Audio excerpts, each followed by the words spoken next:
നമസ്കാരം. നമ്മുടെ റാപ്പർ വേടൻ മുൻകൂർ ജാമ്യത്തിന് ശ്രമിച്ചുകൊണ്ട് നിൽക്കുക. ഇന്നലെ കോടതിയിൽ നിന്ന് അറസ്റ്റ് തടഞ്ഞ്, പക്ഷെ അതിന് മുമ്പ് തന്നെ അതിൻ്റെ തലേ ദിവസം 2 സ്ത്രീകളാണ് അയാൾക്കെതിരെ പരാതിപ്പെട്ടേക്കുന്നത്. ഒന്ന് 2020-ലും ഒന്ന് 2021-ലും. ഞാൻ ഇന്നലെ ലേറ്റായാണ് പത്രം വായിച്ചത്. എന്നിട്ട് ഞാൻ കിടന്ന് കുറച്ച് നേരം കഴിഞ്ഞപ്പോഴാണ് ഞാൻ ചിന്തിക്കണം, ആ വാർത്തയിൽ എന്തോ ഒരു സ്പെല്ലിങ് മിസ്റ്റേക്ക് ഉണ്ടല്ലോ. ഞാൻ ലൈറ്റ് ഓൺ ചെയ്ത് എഴുന്നേറ്റ് രണ്ടാമത് പത്രം വായിച്ച്. അപ്പം ആ പത്രത്തിൽ കണ്ട വാർത്ത ഈ പീഡന പരാതിനെ പറ്റി, ഒരു ദളിത് സംഗീതത്തിനെ പറ്റി ഗവേഷണം നടത്തുന്ന വിദ്യാർത്ഥിനി. അവൾ അത്യാവശ്യം പ്രായം ഉണ്ടാവില്ല, ഡിഗ്രിയും PG ഒക്കെ കഴിഞ്ഞ് ഗവേഷണമൊക്കെ നടത്തുമ്പോൾ കിള്ള കുട്ടിയൊന്നുമല്ല. ഇവൾ പോയിട്ട് ഇവനെ പരിചയപ്പെട്ട് സൗഹൃദത്തിലായി. ദളിത് സംഗീതമാണ് ഈ വേടൻ ആലപിക്കണത്, റാപ്പ് സംഗീതമാണ്. അവനൊരു ഡിഫറൻ്റ് ആയിട്ടുള്ളൊരു വെറൈറ്റി മ്യൂസീഷ്യനാണ്. ദളിതരുടെ എന്ത് പാട്ടാണ് അയാൾ പാടിയേക്കണത്, അത് വിട്. ഏതായാലും പോയി പരിചയപ്പെട്ട് സൗഹൃദത്തിലായി. Not the point. പിന്നെ പല സ്ഥലത്തും പോയി കൊണ്ടുപോയി പീഡിപ്പിച്ചു. ഇതെങ്ങനെ ഒരു പാവ കുട്ടിയാണ് കൊണ്ടുപോയി പീഡിപ്പിക്കാൻ? ഒപ്പം പോയാണ്ട് കിടന്ന് കൊടുത്തതല്ലേ. അതെങ്ങനെ പീഡനമാണ്?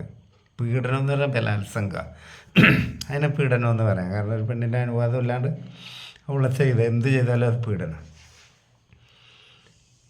അത് കഴിഞ്ഞ് അടുത്തത് സംഗീതമായിട്ടും കലയായിട്ടൊക്കെ ബന്ധമുള്ള ഒരു പെൺകുട്ടി ആരാധന മുഹത്തമിനെ വിളിക്കുകയാണ്.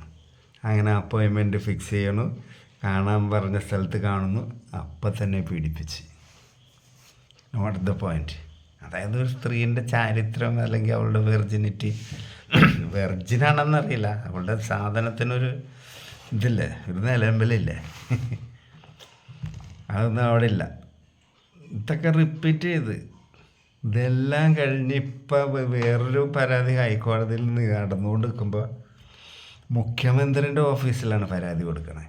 ഈ 2 സ്ത്രീകൾ ഇവർ ഒരു വീട്ടിലെ മക്കളാ, അല്ലെങ്കിൽ ഒരു പഞ്ചായത്തിൽ താമസിക്കണതാ, അല്ലെങ്കിൽ ഒരു വാർഡിലെ. ഇവരെങ്ങനെ ഒത്തുവന്ന്?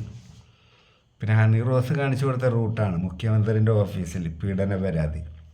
അവിടെ ശശിയൊക്കെ ആണല്ലോ ഉള്ളത്. ഒരു പേടിയും പേടിക്കണ്ട, ഡയറക്റ്റ് DGPക്ക് പോയിക്കോളും. ഇതെങ്ങനെ പീഡനമാകുന്നത്? ഒരു സ്ത്രീ, അവളുടെ ചാരിത്രം, ഇതൊക്കെ അവള് സൂക്ഷിക്കണ്ടേ? അവൾ പറഞ്ഞ ഒരു സ്ഥലത്ത് പോട്ടെ, പല സ്ഥലത്ത് കൊണ്ടുപോയി പീഡിപ്പിച്ചെന്ന് പറഞ്ഞാൽ ഇവള് പോയി അവൻ്റെ ഒപ്പം കളിച്ച് സുഖിച്ചെന്നാണ് അതിൻ്റെ അർത്ഥം. ഇതിലെന്തോ ഒരു സ്പെല്ലിങ് മിസ്റ്റേക്ക് മണക്കണ്ടേ? 2 ഒപ്പം മുഖ്യമന്ത്രിക്ക് പരാതി കൊടുക്കണേ. അതായത് ഇവനെ അടിച്ചമർത്തണമെന്ന് ആഗ്രഹമുള്ള ആരോ ഇവരുടെയൊക്കെ ബാക്കിലില്ല. ബാക്ക് സീറ്റ് ഡ്രൈവിങ് ഇവിടെ നടക്കുന്നുണ്ട്. എൻ്റെ സംശയമാണ്. കാരണം ഇത് കോടതിൻ്റെ പരിഗണനയ്ക്ക് ഇരിക്കുന്ന വിഷയമൊന്നുമല്ല. അത് വേറെ പെണ്ണിൻ്റെ. അതിൻ്റെ ജാമ്യം അറസ്റ്റ് തടഞ്ഞിട്ടുണ്ട്. ഇതെങ്ങനെ പീഡനമാവണത്? ഈ 2 അങ്ങനെ ഒത്തുവന്ന്. പിന്നെ അതുമാത്രമല്ല, ഇപ്പോഴത്തെ കാലത്ത് ഇപ്പം കഴിഞ്ഞ് അവരെ വൈദ്യപരിശോധനക്ക് വിധേയമാക്കിയാലും ആണുങ്ങൾ പരിപാടി എടുത്തിട്ടുണ്ടെന്നേ പറയുള്ളൂ. വേടനാണെന്നുള്ളതിന് എന്ത് തെളിവാണ് അവരുടെ ഇതിലുണ്ടാവുക? മെഡിക്കൽ പരിശോധനയിൽ ചിലപ്പോൾ അവർ വെർജിനിറ്റി നഷ്ടപ്പെട്ടെന്നുണ്ടാവും, പക്ഷേ വേടനെതിരെ അത് തെളിവാകില്ലല്ലോ. അതായത് നാറ്റിക്കുക. ഒരു പെണ്ണിനെ പീഡിപ്പിച്ച് അവൾ പിറ്റേ ദിവസം തന്നെ രക്ഷപ്പെട്ട് പോലീസ് സ്റ്റേഷനിൽ അല്ലെങ്കിൽ വേണ്ടപ്പെട്ട ആൾക്കാരെ അറിയിക്കുകയാണെങ്കിൽ മാത്രമാണ് അതിനെ പീഡനം എന്ന് പറയാൻ പറ്റുള്ളൂ. മറ്റതൊക്കെ പീഡനം എന്ന് പറഞ്ഞാൽ ഭാരതീയ ന്യായ സംഹിതയിൽ അങ്ങനെ ഉണ്ടോ എനിക്കറിയില്ല. ഏതായാലും ഒരാളെ നാറ്റിക്കാൻ ഒരു പെണ്ണ് വിചാരിച്ചാൽ മതി. അതായത് ഇപ്പോൾ ഒരു മായം ചേർത്ത അല്ലെങ്കിൽ പഴകിയ ഭക്ഷണം വിൽക്കണ ഒരു ഹോട്ടൽ, അവിടെ നിന്ന് ഹെൽത്തുകാർ ഇത് പിടിച്ച ആ ഹോട്ടലിന് പേരില്ല, അഡ്രസ്സില്ല. പെട്രോൾ അളവ് കുറച്ച് വിൽക്കണ പമ്പ് ലീഗൽ മെട്രോളജിക്കാർ പിടിച്ച് ആ പമ്പിന് അഡ്രസ്സില്ല, പേരില്ല. അതേപോലെ ഈ പീഡനം നടത്തിയെന്ന് പറഞ്ഞ് പരാതി കൊടുക്കുന്ന പെണ്ണുങ്ങൾക്കും പേരുമില്ല, അഡ്രസ്സുമില്ല. പുരുഷന്മാർ ശരിക്കും ഇരകളാണ്, പ്രത്യേകിച്ച് വേടൻ. ഈ മണിനെയൊക്കെ വേട്ടയാടിയ എന്തോ ഒരു ഗൂഢശക്തി ഉണ്ട് ഇവിടെ. വേടം പൊങ്ങി വരരുതെന്ന് ആഗ്രഹിക്കണ ആരോ ഇതിൻ്റെ ബാക്ക് സീറ്റിലിരുന്ന് ഡ്രൈവ് ചെയ്യുന്നുണ്ട്, സംശയം വേണ്ട.